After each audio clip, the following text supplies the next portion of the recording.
Hello guys, welcome back at Ton of Tens. But for today's video, here we're going to show you or discuss you how to fix HP LaserJet P1102 printer not printing.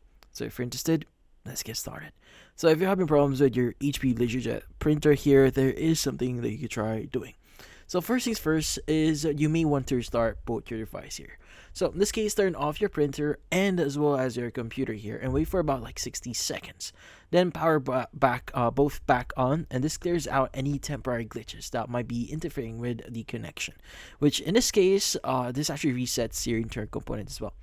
So next thing that you want to do is you want to guarantee that your, in this case, your printer and your computer is properly connected. So you want to check your connections here. So in this case, make sure the USB cable is firmly plugged into both ends, so in your printer as well as in your computer.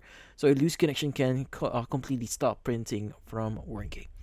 Next is you may want to clear your print queue here. So if your print queue is like in this case has too many in it, well, clearing this can solve a lot of issues.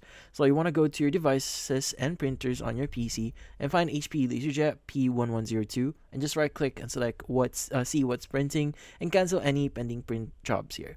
Now once you've done that, you may want to check your printer for any jam jobs here. Like for example, if you see a jam paper on it, you may want to remove it. But again, you may want to refer to your manual and how to exactly remove a paper jam, because there's specific instructions on how to do that. So yeah, if that's not the case, you could basically perform a hard reset.